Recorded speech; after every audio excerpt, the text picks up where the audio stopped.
First of all, the first premise is that the mastermind principle is the medium through which one may procure the full benefits of the experience, the training, the education, and the specialized knowledge and influence of others as completely as if their minds were in reality one's own.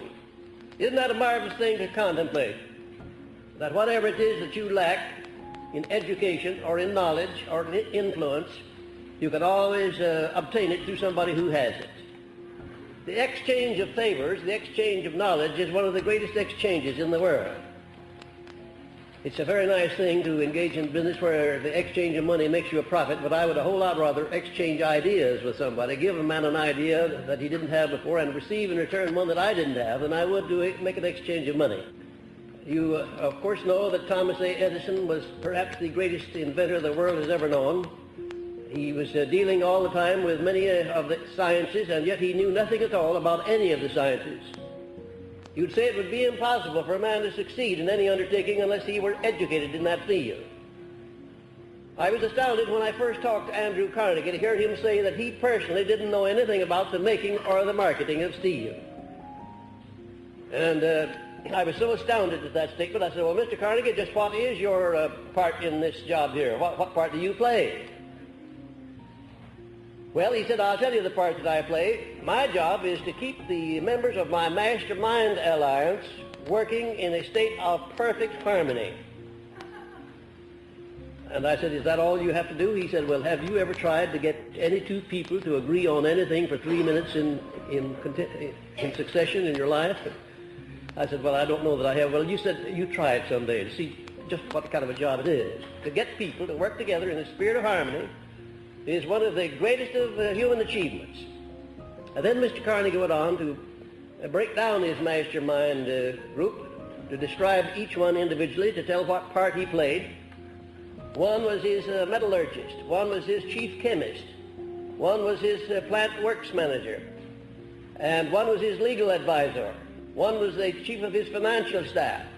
And so on down the line, there were over 20 of those men working together whose combined education, experience, and knowledge constituted all there was known about the making and the marketing of steel at that time.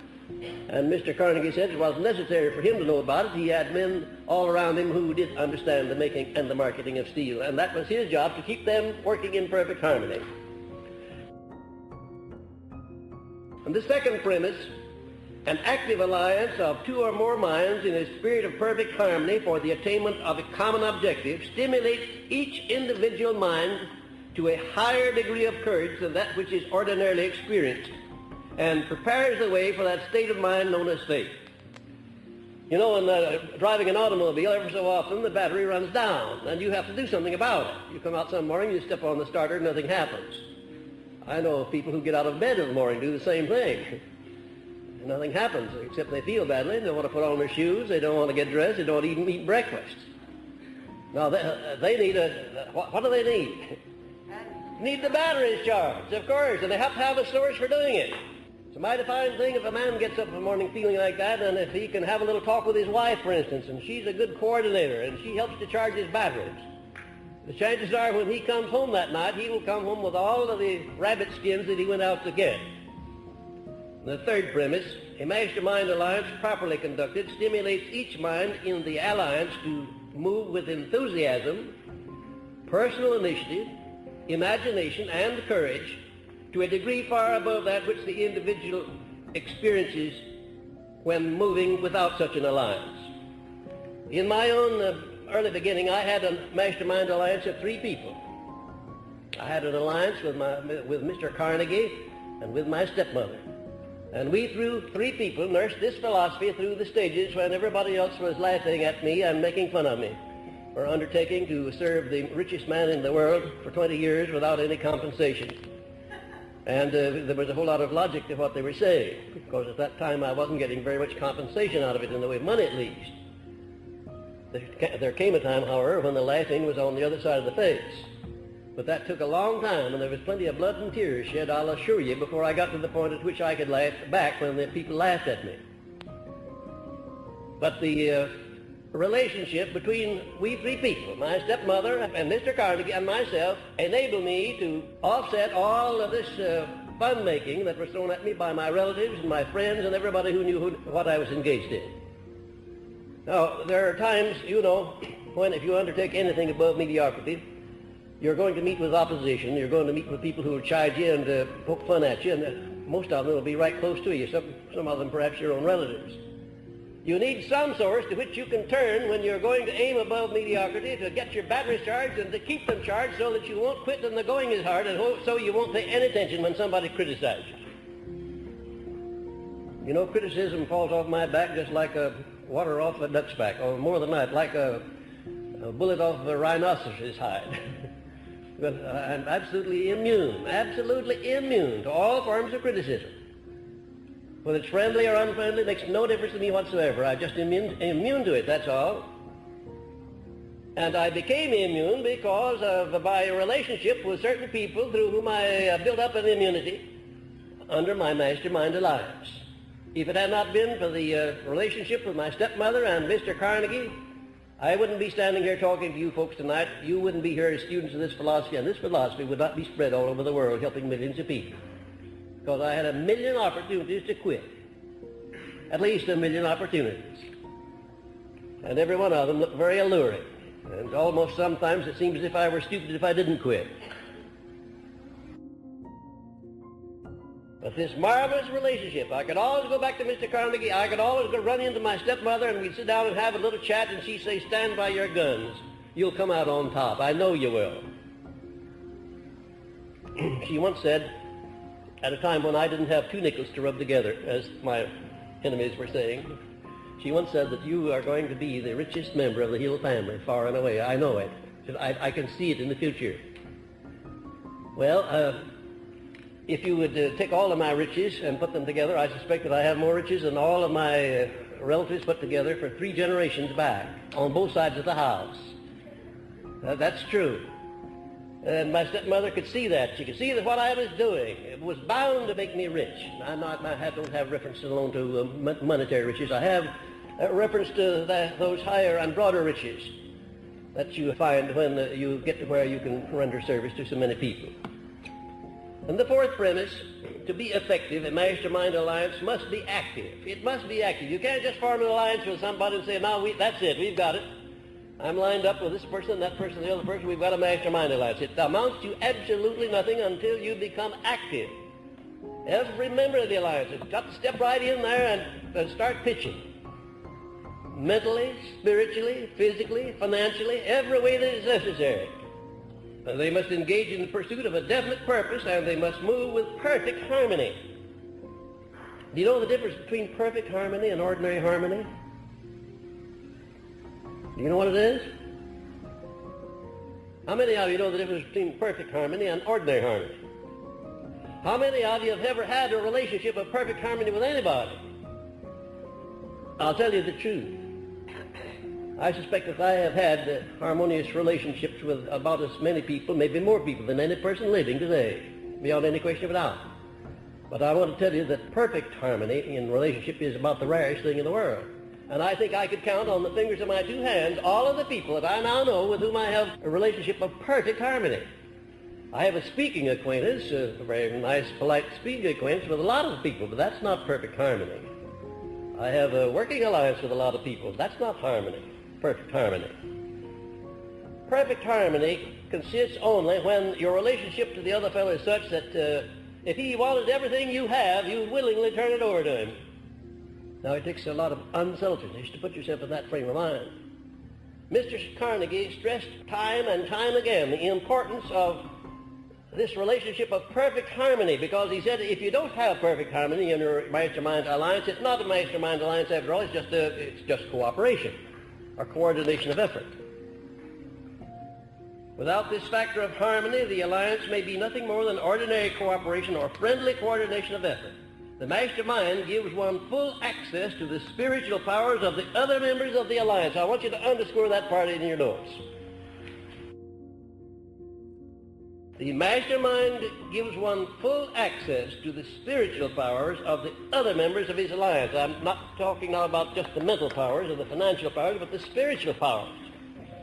The feeling that you have when you begin to establish permanency in your mastermind relationship is going to be one of the most outstanding and pleasant experiences of your entire life. When you're engaged in a mastermind activity, I want to tell you that you have so much faith, you know that you can do anything that you start out to do. You have no doubts, you have no fears, you have no limitations. And that's a marvelous frame of mind to be in. And the sixth premise, yes, I just want to know if you're following me. It is this. It is a matter of established record that all individual successes based upon any kind of achievement above mediocrity are attained through the mastermind principle and not by individual effort alone. Just imagine how little you could accomplish if you didn't have the cooperation of other people. Suppose that you're in a profession. Suppose you're a dentist or a lawyer or a doctor or an osteopath or anybody in the profession. And suppose that you didn't understand how to convert each one of your clients or patients into a salesman for yourself. Imagine how long would it take to build up a clientele or a following. The outstanding professional men understand how to make a salesman out of every person that they serve. And they do it all by indirection. They don't go about it directly. They do it by going the extra mile, by going out of their way to be of unusual service, but they do make salesmen out of all of their clients. Most successes are the result of personal power, and personal power of sufficient proportions to enable one to rise above mediocrity is not possible without the application of the mastermind principle. Now, during the first term of Franklin D. Roosevelt in the White House, I had the privilege of working with him as a confidential advisor, and it was I who laid out the skeleton of the propaganda plan that took the words business depression out of the headlines of the papers and substituted in their stead business recovery. Those of you who remember what happened on that Black Sunday when we had a meeting down at the White House when the banks were closed the following Monday morning, remember what a stampede there was in this country. People were lined up in front of the banks all over the country to draw out their deposits. They were scared to death. They had lost confidence in their country, in their banks, in themselves, and in everybody else. I suppose they still had some confidence in God, but they didn't show much signs of it. It was a scary time, I'll tell you. And we sat down there and worked out a skeleton of a plan of procedure that created one of the most outstanding applications of the mastermind that this nation has ever seen, and I doubt that any nation on earth has ever had the equal of it.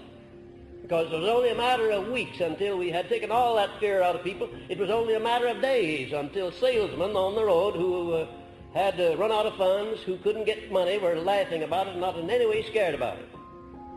My own funds were closed up. I had no money, none at all. Yes, I did. I must tell you this is funny. I got very smart when I found out what was coming, and I ran down to the bank and got a $1,000 bill. Well, I might just as well have had only 10 cents. Nobody could change it. It wasn't worth a nickel. Not a nickel. But I wasn't scared because everybody else was the same boat that I was in. But something had to be done about it, and Franklin D. Roosevelt was a great leader. He had great imagination. He had great courage. And here's what we did. First of all, we got both houses of Congress working in harmony with the president. The first time in the history of this nation that both houses of Congress, Democrats and Republicans alike, got behind the president and forgot about what their political faiths happened to be. In other words, there were no Democrats, there were no Republicans. They were just Americans down there backing the president and everything that he needed in order to stop that stampede of fear. I have never seen anything to equal it in my life. I never hope to see it again. I wish I could, but I don't hope to, because there was a great emergency on then and something had to be done about it. Second, the majority of the newspaper publishers of America, everything that we sent out, the newspapers published it. They gave it marvelous space. And then the radio station operators, they gave us marvelous help despite their political beliefs. And the churches, all denominations, that was one of the most beautiful things I've ever seen in this country. Catholics and Protestants, Jews and Gentiles, and all of the rest, pulling together as Americans. I want to tell you, it was a wonderful sight. A wonderful sight. What a wonderful thing it was. They all got behind the president. Every one of them made some sort of a contribution toward reestablishing faith in the people of this country. But during these hectic days, I want to tell you that there wasn't any doubt in the minds of the majority of the people. I don't know, I didn't come in contact with anybody who didn't think that Mr. Roosevelt was the only man, the finest man that could possibly have handled that chaotic condition. And don't get me wrong politically. I'm just talking about a great man who did a great job at a time when it needed to be done. And he did it because he had a Mastermind Alliance worked out there that was unbeatable. Now let's take up the different kinds of mastermind alliances that you may have. First of all, there are alliances for purely social or personal reasons, consisting of one's relatives, friends, and religious advisors, where no material gain is sought. The most important of this type is the mastermind alliance which may exist between a man and his wife. I couldn't emphasize, if I were brilliant and if I had the great magnetic powers, I couldn't overemphasize the importance to you who are married of going to work immediately and rededicating that marriage to a mastermind alliance based upon this lesson tonight. It'll bring joys into your life that you never dreamed of. It'll bring success into your life that you never dreamed of. It'll bring health into your life that you never dreamed of. It's a perfectly marvelous thing when the real mastermind alliance exists between a man and his wife. I don't know of anything that equals it. And then there are alliances for business or professional advancement consisting of individuals who have a personal motive of a material or a financial nature connected with the object of their alliances. Now, I imagine that the majority of you who are in this class now will be forming your first mastermind alliances for purely economic or financial advancement purposes. And that's perfectly legitimate. That's one of the reasons why you're taking this course. You want to improve your economic and financial condition. And you should start in immediately now to form a mastermind alliance for that purpose. And if you only can find to begin with one person, that's all right. Start out with one. And then look around until the two of you select another one. Now, you can't select another one, but the two of you, when you go to select the third party, be sure that the second one that you've already selected is in accord. You understand that? That's important. And then when you go to select the fourth, the three of you then will pass on the fourth. And you'll go over the matter very carefully before you make him a member of the alliance. And then when you go to select the fifth, the four of you will select the fifth. You see, in a mastermind alliance, there's no such thing as one person dominating, except in this respect that, generally speaking, one person is the leader. He's the coordinator and the leader, but he in no way undertakes to dominate his associates. Because the very moment you start to dominate anybody, you find resistance and rebellion.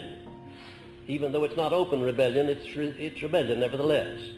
And in the Mastermind Alliance, it must be one continuous spirit of perfect harmony where you move and act as if you were only one mind. The American system of free enterprise is another example of efficiency through the mastermind principle. This system is the envy of the world because it has raised the standard of living of the American people to an all-time high level. And that despite the fact that there's not perfect harmony. But there is motive to the American system of free enterprise to inspire every individual to do his best. There is a motive there.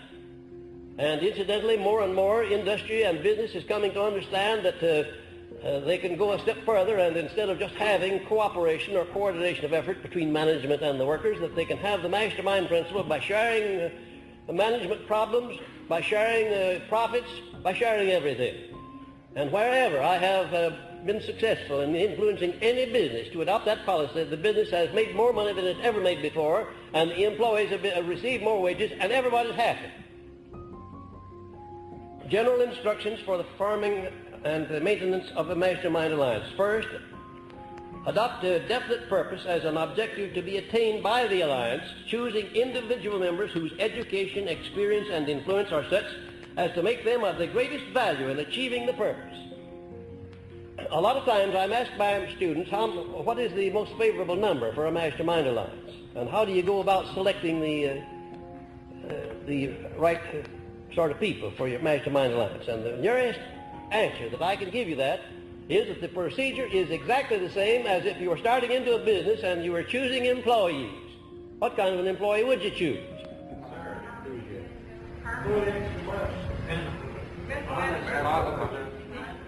Marvelous. I see the sparks flying. Wonderful. Wonderful.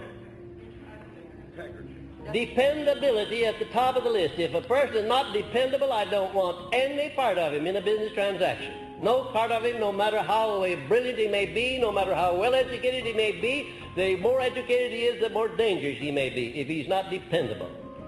And if he's not loyal, I would say the same thing. If an individual is not loyalty to those to whom he owes loyalty, then to me he has no character whatsoever, and I want no part of him. Dependability and loyalty, and then after that comes what? Ability to do the job. Ability. Look, notice where I place ability, down at third place. I'm not interested in the man's ability until I find out whether he's dependable and whether he is loyal. And then what would you say came after that in my category, my book of rules? Number 4, positive mental attitude, of course. What good is a negative wet blanket around you? Why, you could pay him to stay away and then be ahead of the game. And number 5, what would that be? Going the extra mile, that is right. And number 6, what would you say that is? Applied faith. Now let me tell you, when you find people that come up to all of those 6 traits, I want to tell you you've really found somebody. You're in the presence of royalty. Some businesses, if you're running a peanut stand or 2, you maybe need only 1 person. But if you're running a chain of peanut stands, you might need 100 persons. And then as to the qualifications of a mastermind ally, first of all, take those 6 points that I gave you, and there are the qualifications. There are the qualifications for your mastermind. There must be dependability. There must be loyalty. Must be ability. Must be positive mental attitude. Must be willing to go the extra mile. Applied faith. Now there you are. If you want to know what the qualifications of your mastermind allies are, there it is.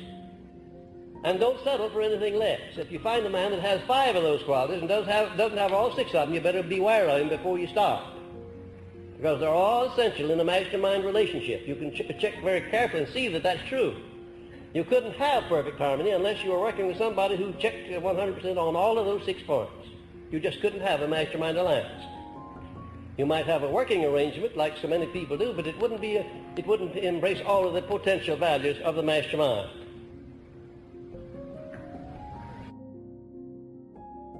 Next, determine what appropriate benefit each member may receive in return for his cooperation in this alliance. And remember, ladies and gentlemen, nobody ever does anything for nothing. No, they never do. You say when you give love to somebody, you don't get anything out of that? You don't do that for nothing? Well, let me tell you something. You get plenty out of that. Because to have had the privilege of loving is a great privilege. And even though the love is not returned, you still have had the benefits of that state of mind known as love, and you've enjoyed the development and growth as a result of it. No, there's no such thing as something for nothing. Nobody works without some sort of a compensation. There are very many different forms of compensation. So don't expect that your mastermind allies are going to jump in and help you make a fortune or help you do anything unless they are equally participating in the benefits that come out of that mastermind alliance. Now there's the criterion by which you go. They must approximately, each individual must approximately benefit equally with yourself, whether it's a monetary benefit or a happiness or peace of mind benefit, a social benefit, or whatever it happens to be. Never ask anybody to do anything if you want to be sure of his doing it, unless you give him an adequate motive for doing it. If I went down to the bank and wanted to borrow $10,000, what would be an adequate motive for the bank lending me that money? Two motives. All of them under the heading of desire for financial gain. Now they'd want a bank would be delighted to loan me as much money as I could take away if I give them 3-for-1 security. Collateral. They want collateral and they want the profit on that loan. That's what they're in business for. Now there are other transactions not based upon the monetary motive. For instance, when a man asks the girl of his choice to marry him, what's the motive there? Love. Oh, sometimes.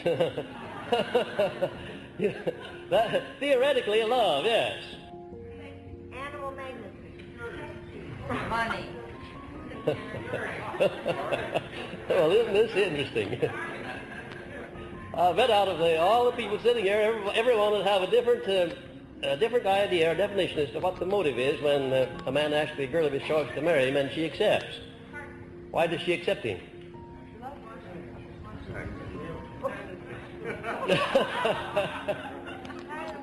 I want to tell you that when my father brought my stepmother home, he was just a farmer.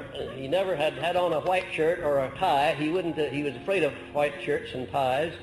He wore blue cotton shirts. And my stepmother was a college woman. She was well educated, and they were as different as the North Pole and the South Pole. And I wondered all of my life until one day just how he happened to be able to sell himself to her. Of course, she cleaned him up and put a white shirt on him and made him look like somebody, but nevertheless, it took her quite a little while to do it. And she finally got him into the money, and he became an outstanding man. And at that point, I said to her one day, oh, how in the world did my father, I remember what he looked like and what he talked like. He used the Queen's English. Says, I seen him a-coming and I've done my duty, and all that sort of thing. I said, how in the world did he ever sell himself to you? What was the motive? She said, well, I'll tell you.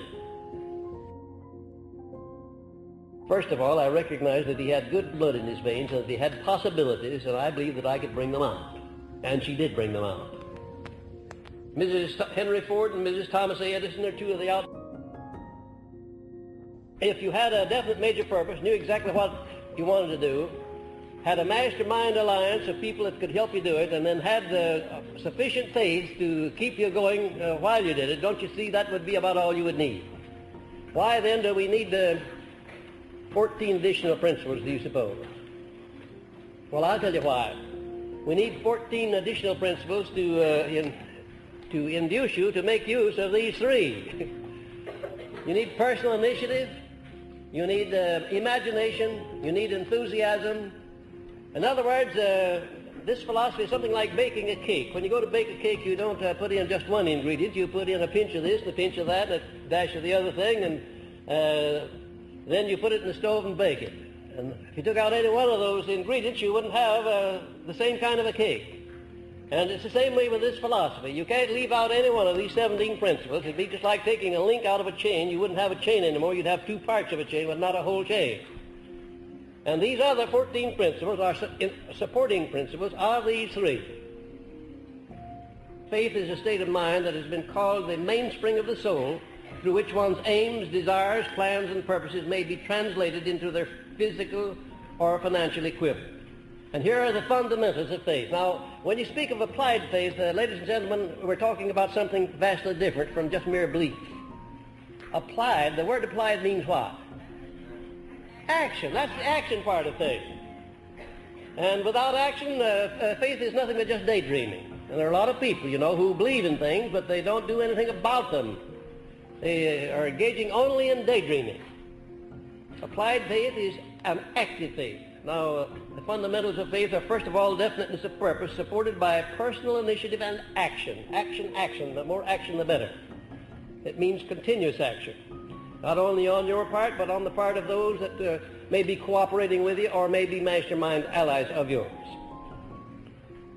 And next, a positive mind, free from all negatives such as fear, envy, hatred, jealousy, and greed, is essential. Mental attitude determines the effectiveness of faith. Mental attitude. Did you know that is a fact? The frame of mind that you're in when you go to pray determines what happens as a result of that prayer. There's no two ways about that. You can test it for your own selves and find out. I have no doubt you have. I have no doubt that you've had the experiences I've had of sending out prayers that didn't produce anything but a negative result. You've had that experience, haven't you? Yeah. How many of you have had that experience? Oh, come on now, be modest. Do you suppose there ever was anybody that didn't have that experience at one time or another? I want to tell you that when you go to prayer, unless you have such absolute faith that whatever you are going after, that you're going to acquire, that you can see it in advance in your possession before you start asking for it, the chances are that the effect of your prayer is going to be negative. And next, a mastermind alliance with one or more people who radiate courage based on faith and are suited mentally and spiritually to one's needs in carrying out a given purpose. I'm talking to you now about the elements or the constituent parts or the premises that go into the business of applied faith.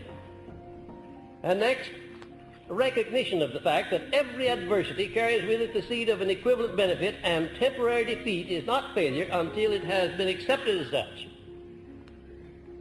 Do you know where the majority of people fall down in connection with their application of their faith? It's when they're defeated, and they accept that defeat as being something they can't do anything about. Instead of beginning immediately to search for that seed of an equivalent benefit that's in every defeat, they become moody and broody. They become discouraged. They build up inferiority complexes instead of reversing that order and using that defeat as nothing more than temporary and making another effort. And next, the habit of affirming one's definite major purpose in the form of a prayer at least once daily. Now, the subconscious mind only knows what you tell it or what you allow other people to tell it or what you allow the circumstances of life to tell it. And it doesn't know the difference between a lie and the truth. It doesn't know the difference between a penny and $1 million. It accepts the things that you send over. And if you send over predominating thoughts on poverty and ill health and failure, that's exactly what you'll get. No matter how much faith that you may have later on, you find out that the subconscious responds to the mental attitude that you're maintaining during the day. And it's necessary for you to affirm over and over again the objects that you are going to attain in life until you educate your subconscious mind to attract automatically to you the things that are related to what you're aiming to attain in life. You'll find that your mind is like an electromagnet. And once you charge it with a clear picture of what you want, it'll attract to you from the highways and the byways the things that you need to carry out that purpose. And next, recognition of the existence of infinite intelligence that gives orderliness to the entire universe. That the individual, you that is a minute expression of this intelligence. And as such, you, the individual, your mind has no limitations except those accepted or set up in your own mind. Your mind has no limitations whatsoever, except those that you allow to be established there or that you deliberately set up in your own mind or accept. Now that's a pretty broad statement, isn't it?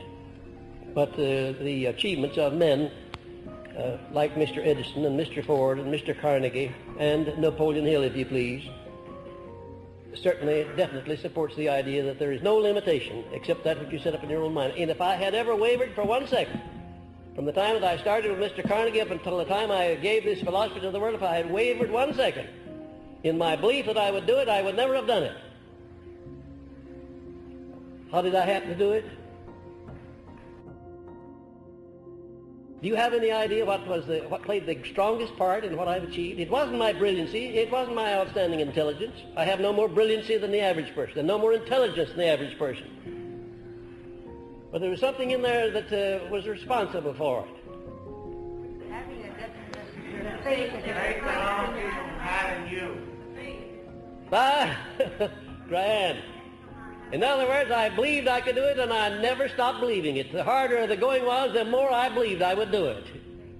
And I want to tell you that if you can take that attitude toward yourself, if you can throw yourself over on the side of yourself, so to speak, when you're overtaken by adversity, when people are against you, if you can do that, if you can stand by and not also go over against yourself, then you're using applied faith. And you've got to do that. Do you know there are testing times for people? Had you ever thought of that? Nobody is permitted to attain high state in life and stay there without being tested, any more than anybody is allowed to go into a well-managed business and go up to a high position and stay there without he's been tested with lower positions step by step until he earns the right to be up to the top. I don't know how the Creator runs his business entirely, but I can see how I can catch a pretty good idea of how he does it from observing that part which I can understand. Of course, there's much more that I can't understand. But I can see definitely that he allows nobody to attain to a high estate in life without giving him severe testings. And one of the most astounding things that I found in my research was that the men of great achievement in all walks of life, back down through the ages, were great only in proportion as they had been defeated and as they had met with opposition. Now that's an astounding thing. It couldn't have been a coincidence that every one of these outstanding men was great in proportion exactly as he had been small and as he had been opposed and as he had had to struggle. I used to tell of my early struggles and tell of some of my defeats. My business management got after me about it and said it wasn't a good idea. I still think it's a good idea. I think it's a fine idea, because if you only knew the amount of major defeats that I've met with and still kept my head above water and still lived to deliver this philosophy, you'd say that if Hill can do it, I can do it too. And that was the only reason, of course, that I ever spoke of it. The habit of affirming one's definite major purpose in the form of a prayer at least daily, and the recognition of infinite intelligence. I don't mind what terms you use. You can call that God, or you can call it Jehovah, or you can call it Buddha, or you can call it Muhammad. Anything you want to. No matter what you call it, we're all talking about the first cause. There isn't two first causes. There's only one. There couldn't be two. There's one first cause that's responsible for this great universe we're living in, for you and for me and for everything that's in the universe. I call it infinite intelligence because I have students of all faiths and all religions all over the world as my students. And the infinite intelligence happens to be a sort of a neutral in-between term that nobody can object to. Nobody at all. But unless you not only believe in that, unless you can prove to yourself, unless you can absolutely put down on paper evidence that there is a first cause that you can draw on, why then you are not going to be able to make the fullest use of applied faith. One of my students asked me one day about my concept of God, about my concept of infinite intelligence, and if I meant the same thing as God. I said, why, yes, I do. Well, he said, can you prove the existence of your concept of God? I said, why, everything in the universe is the finest of the evidence of the existence of it, because of the orderliness of the universe. Everything's orderly, from the electrons and protons of the smallest part of matter on up to the largest suns that float through the heavens. Everything's in orderliness. No chaos, no running together of the planets. Why, there's more evidence of a first cause than there is of anything that I know of. And if you don't believe that, if you don't accept it, if you don't see it, if you don't feel it, if you don't know that, then you won't know that you are a minute part of that infinite intelligence expressing through your brain. And if you once recognize that, then you recognize the truth of what I said, that your only limitations are those which you set up in your own mind or permit somebody to set up there or circumstances to establish for you. Next, careful inventory of your past defeats and adversities, from which it becomes obvious that all such experiences do carry the seed of an equivalent benefit. Now, just to hear me say that every adversity carries with it the seed of an equivalent benefit, that every defeat, every failure carries with it the seed of an equivalent benefit, wouldn't mean a thing in the world to you, unless I made application of it and gave you illustration after illustration, and unless you examined enough illustrations in your own experience to see that it always works out that way. That's why I want you to examine these adversities that come to you. Do you know that oftentimes your adversities are your greatest blessings? Do you have any idea the greatest blessing that ever came into my life? Those of you who know considerable about me, would you have any idea what it is? Of course, it was the loss of my mother. And ordinarily you would say that would be the greatest catastrophe that could overtake a child, would be to lose his mother at the age of 9 years. Why do I say that was the greatest blessing? Because it brought me a new mother to take her place that's been responsible for everything that I've achieved, everything that I shall achieve. Very largely responsible, at least. And without her influence, I'd still be up there fighting rattlesnakes, drinking mountain liquor, and fighting feuds. For my relatives still are doing that same thing. No reason to expect that I wouldn't be. I've had a lot of other adversities. And I want to tell you that without some 20 major adversities I've gone through with, I would never have been able to approve the soundness of this philosophy, and that there is the seed of an equivalent benefit in every adversity. Can you imagine any worse adversity coming to a man than to walk down to the hospital and to be informed that his son was born without any sign of ears and that he would be a deaf and dumb mute all of his life? Can you imagine any worse adversity than that? I will always be thankful that that happened, because by my contact with infinite intelligence, he was improvised with a hearing system of some sort that gave him 65% of his normal hearing, and with a hearing aid, 100%. He's learned to live a normal life, and I got the greatest demonstration of my entire experience of the power of faith. I couldn't have gotten it any other way. I couldn't have gotten it secondhand. I had to get it firsthand. I never accepted that affliction of that child, not even before I saw him, not even after I saw him. I never accepted it.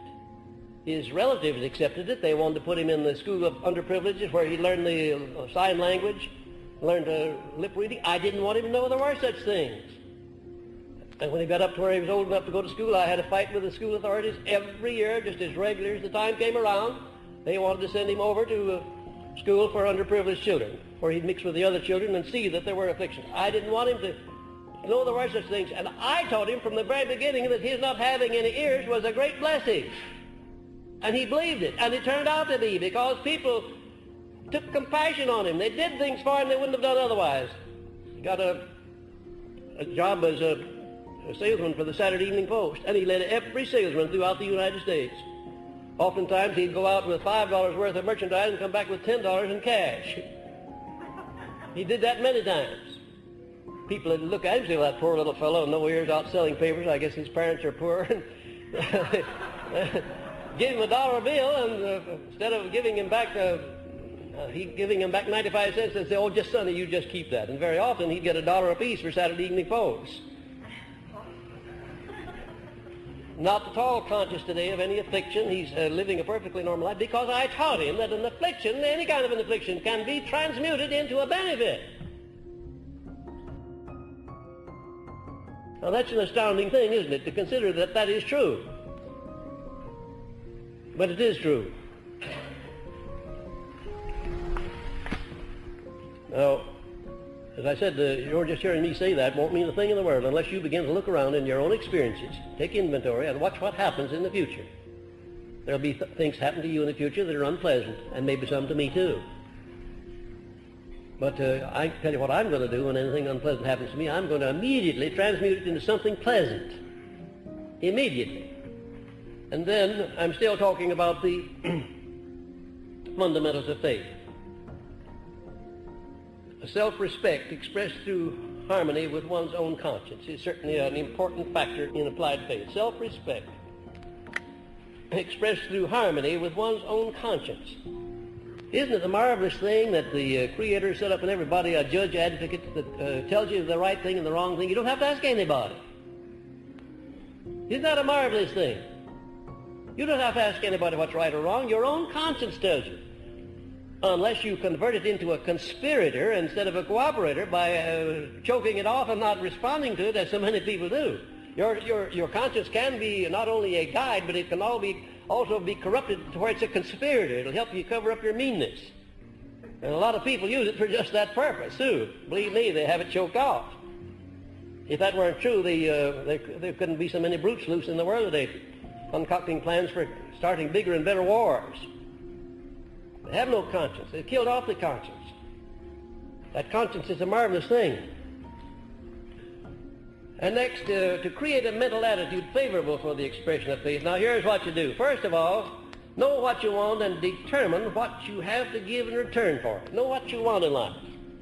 And I mean not only in your major purpose, but in your minor purposes. What kind of a house you want to live in? What kind of a car you want to drive? What kind of a wardrobe you want? What kind of an education you want your children to have? What kind of a present you're going to buy your wife for a birthday? And you better be sure to buy her one every time if you're going to keep on good terms with her. What kind of a cake are you going to bake for your husband on his birthday? And you better make it a good one. Did you know, ladies and gentlemen, married ladies and gentlemen in particular, did you know it's not the big things in the relationship between a man and his wife that counts, but it's the little niceties, the little things that count. Well, it's the little niceties, the little things that my wife cooks up for me. Now, I don't mean in food, but the little parties, the little visits, the trips that she cooks up for me when I'm home. They don't amount to so much in one way, and yet another way they're very sentimental, and keeps that relationship alive that we had before we were married. We're still courting each other. I think I do more of a courting job now than I did before, because after all, I not only got her, I have to keep her. That's important.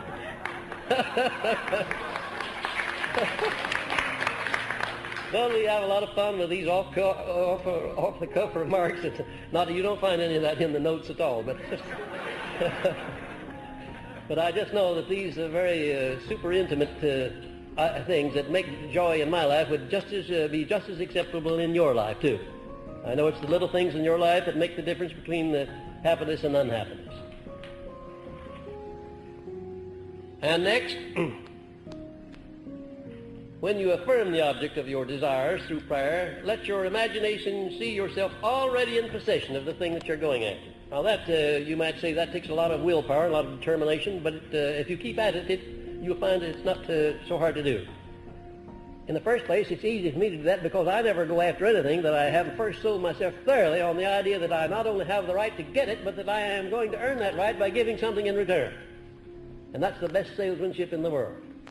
When you go out to sell a person an idea or a merchandise or a service, if you know positively that you're going to give him his money's worth and more too before you start, it does something to you that enables you to do something to him, that enables him to, in return, do something for you. It's the very acme of master salesmanship.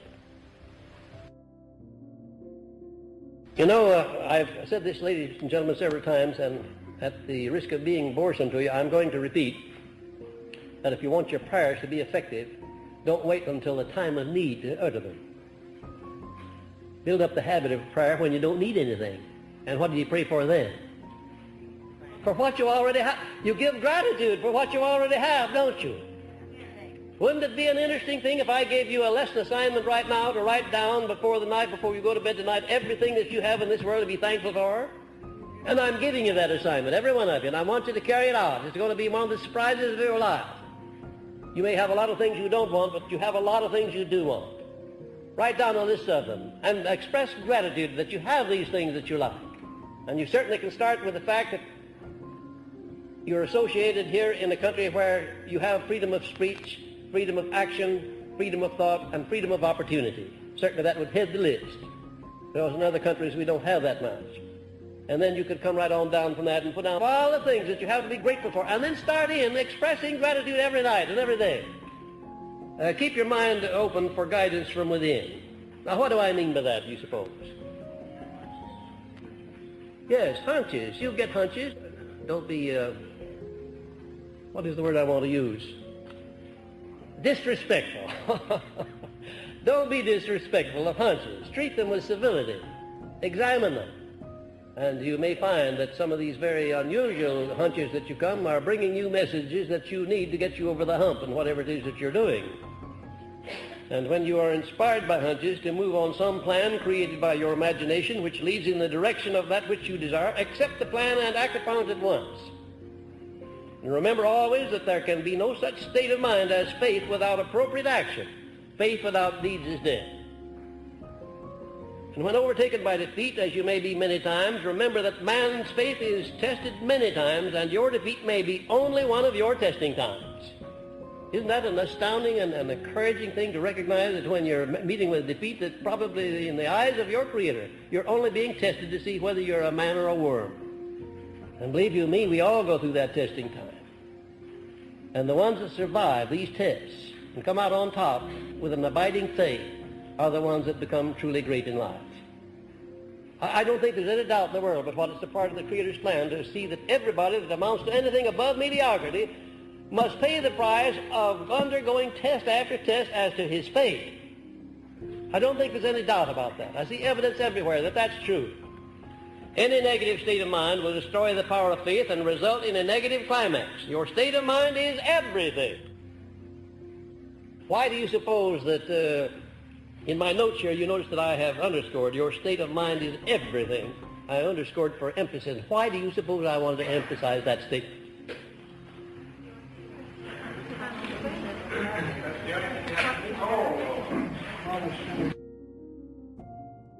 That's right. That's the only thing you have control over. The only thing in this world that you have control over is your state of mind. And certainly that connotes the fact that the Creator intended that to be the most important asset that you have, and it is, because with the use of that mind, you can project it into any objective or to the attainment of any end you choose. Your education, your background, your nationality, your creed has nothing whatsoever to do with your ability to achieve. It's the state of mind that you maintain. That's the thing that determines how and what and when you achieve. To me, that's the most profound thing in all of the knowledge of mankind. The most profound of all knowledge is the fact that the humblest person can take possession of his own mind. He can color it any way he chooses. He can project it into high places or into the gutter. He can make it a success or he can make it a failure. Just the change of his mental attitude changes from success to failure almost instantly. A burning desire is the sort of material of which faith is created. Do you know what a burning desire is? That's right, obsessional desire. Obsessional means a desire that takes possession of you, obsesses you.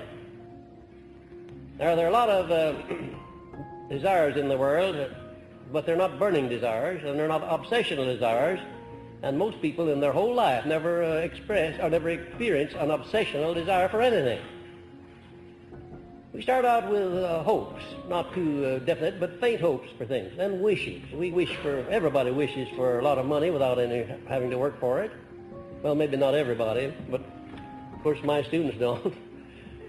But a lot of people do. Most people, I'll say, wish for things, wish for a Cadillac when they're driving a Ford. If you want a Cadillac car and you make up your mind to have it, get out and see that the men under you or the job that you're holding, and see that you put into it that which will entitle you to a Cadillac car. But if you don't want a Cadillac car, chances are you drive a Ford or something else the rest of your life.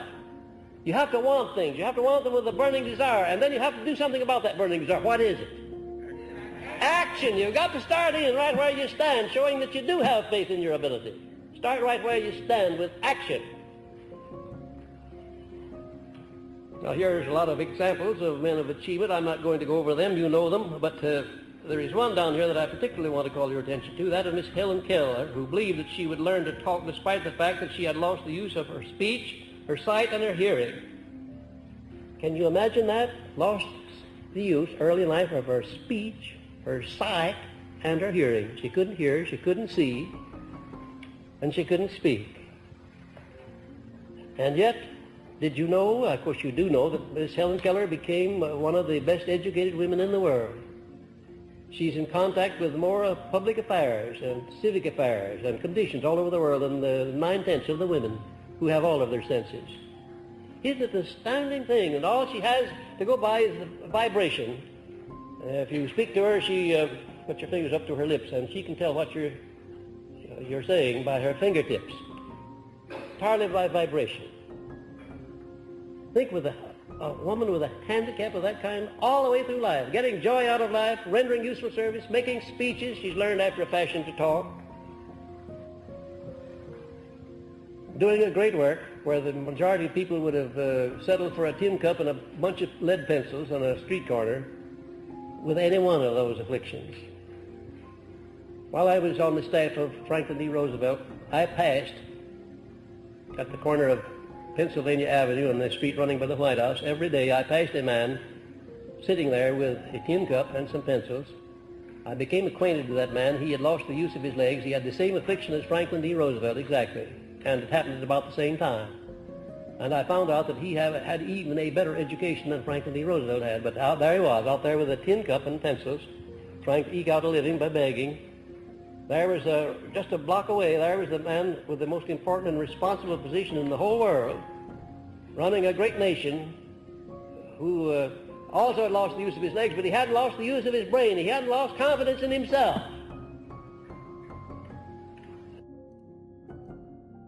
These afflictions that come along, sometimes they turn out to be a great blessing. They teach us that, very often they teach us that we can get along without an eye, or without both eyes, or without legs, or without hands. We can get along without a lot of things if we have the right mental attitude toward what's left of us. That's important. If you would have faith, keep your mind on that which you want and not on that which you do not want. Now, how do you go about that? How does one go about keeping his mind off of the things he doesn't want? Look up that word transmute and see what it means. Look it up in the dictionary. You know in a general way, but look it up just for because it'll be more impressive in your subconscious mind. The way you keep your mind off of things you don't want is to transfer your mind over to things you do want and start talking about them. Start giving thanks for already possessing them. It sounds perfectly silly to anybody who doesn't know what you're doing. It won't sound silly to you because you know what you're doing. You're talking to your subconscious mind. You're re-educating yourself. You're keeping your mind fixed on things you want and off of the things you don't want. And in order to do that, you have to keep talking. You have to keep thinking. You can't talk without thinking. Well, some people can, but most of them can't. Keep on talking about things you want. And if you ever feel blue or discouraged or lacking in courage, I'll tell you a good remedy for it. May I? Sit down and take a tablet and start numbering. Number 1, the thing that you want most in life. Number 2, the thing that you want next most. Number 3, the thing you want next most. And when it gets down to the kind of a house you live, describe the lot that you want it on, whether you want it on a lot of acreage, on top of the hill, or down below the road, or above the road, how many rooms you want that house to have, how you want each room furnished. Why, you have a grand time furnishing those rooms. Well, it'll be it'll be better than window shopping, because you can go the limit in your own mind, and window shopping, you only have 2 legs, you can only walk so far. Do a little mental window shopping. And believe you me, you'll get your mind off of that moodiness, you'll get it onto something that's constructive, and you'll be educating your subconscious mind to keep on the right side of the street and away from the other side of the railroad tracks. The assignment I'm giving you now is not foolish. It's not facetious. It's a real assignment, and you'll get real joy out of doing it. Start right in doing something physically, writing down the things that you want when anything bothers you. I don't know why it is that when a person makes up his mind what he wants and becomes determined to get it, that the whole powers of the universe seem to come to his aid to see that he gets it. I don't know why that is, but I'll tell you one thing, I know that it is, and that's enough for me.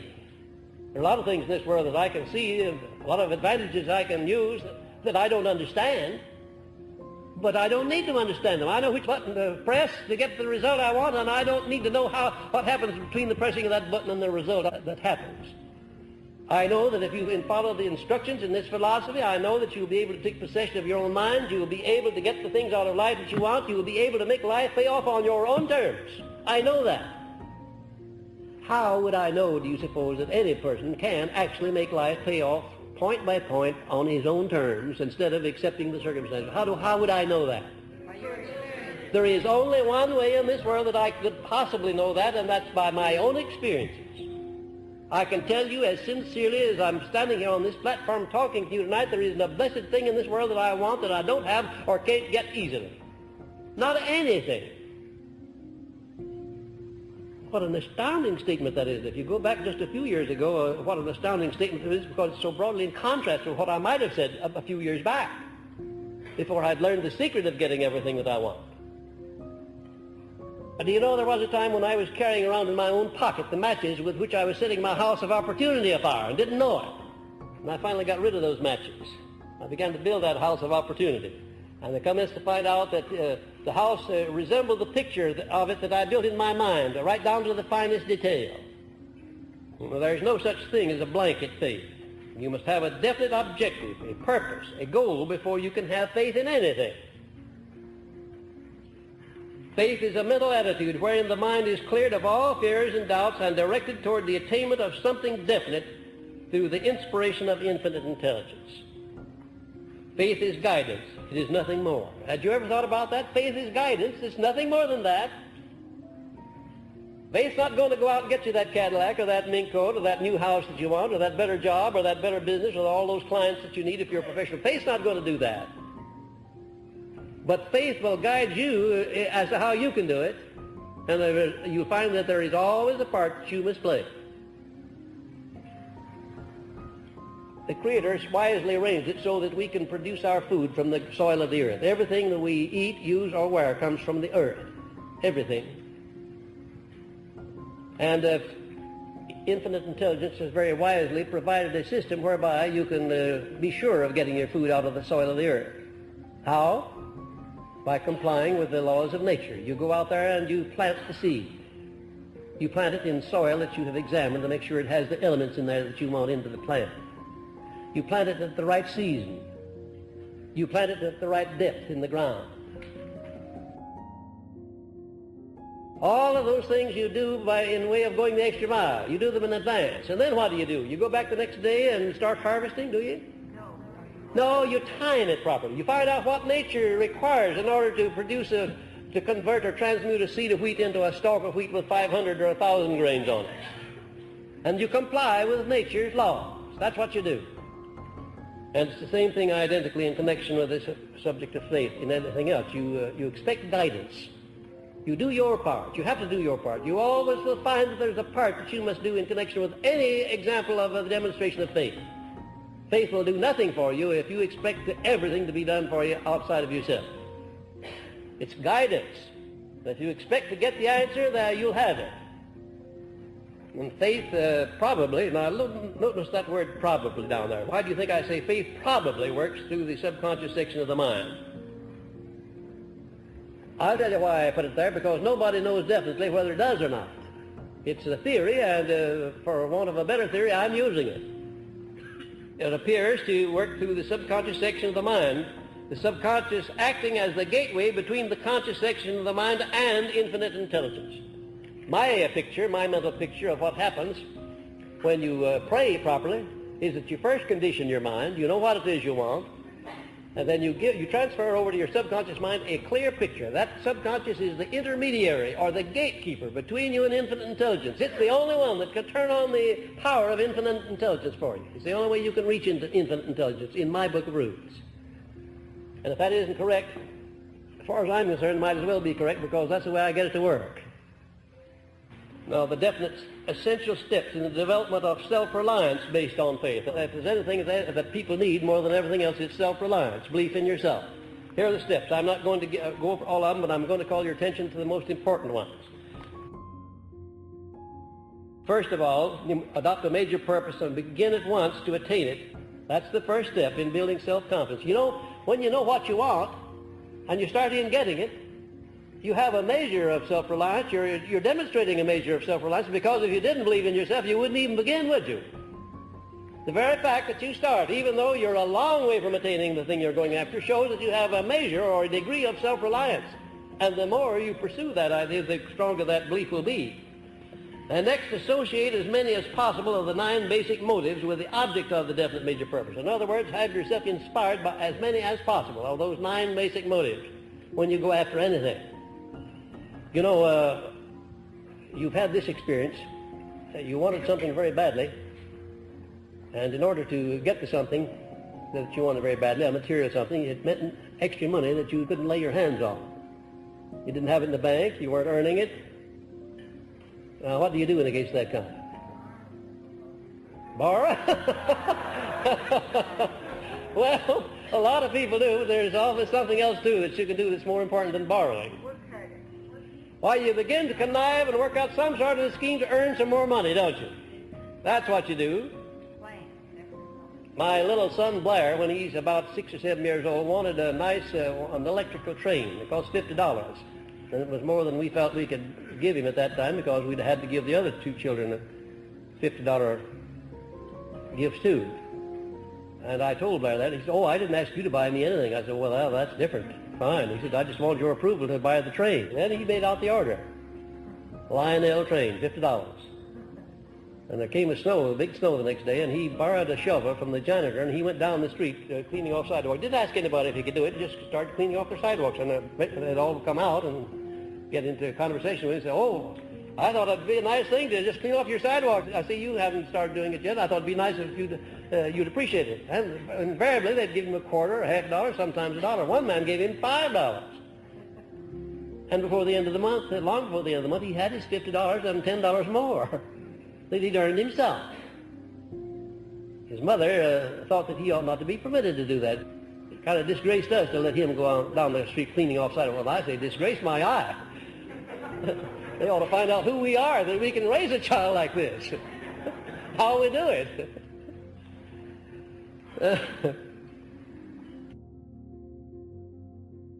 Motive. And write out a list of all the advantages of your definite major purpose and call these into your mind many times daily, thereby making your mind success conscious.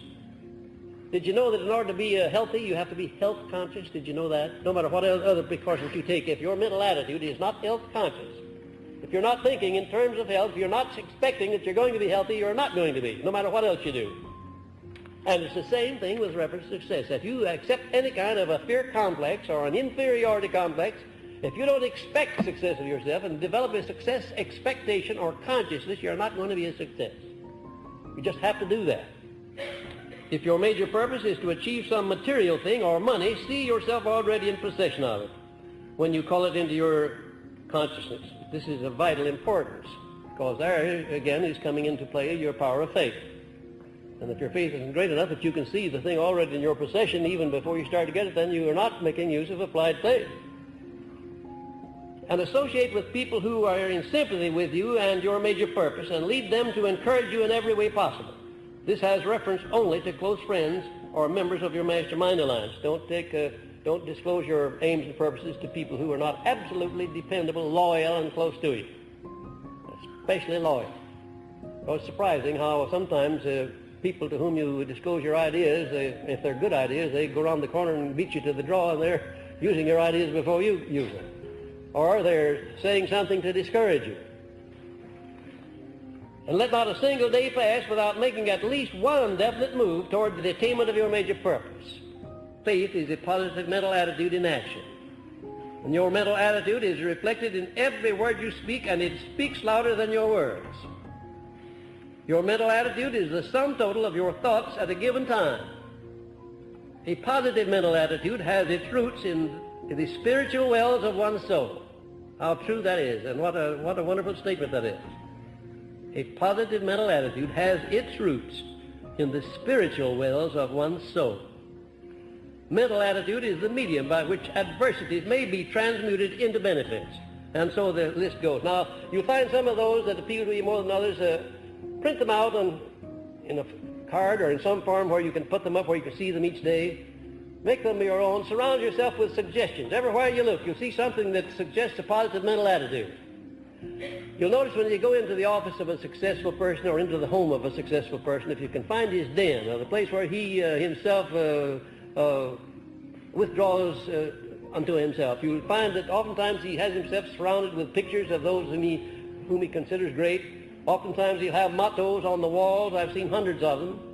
I walked into Ed Barnes's office one time, and I found out that he had over 500 mottos that were done up in beautiful cards, hand-lettered, every one of them. It must have cost him a small fortune.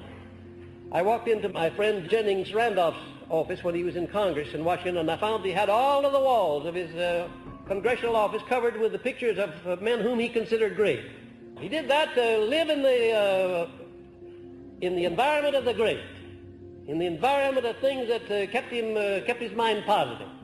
Start in where you are, in your home, in your business, in your office, wherever you stay the most. Maybe it's in your bedroom. You certainly sleep every night. Start in there to put up something that'll give you a positive thought just before you go to bed. And it'll remind you every time you go in there.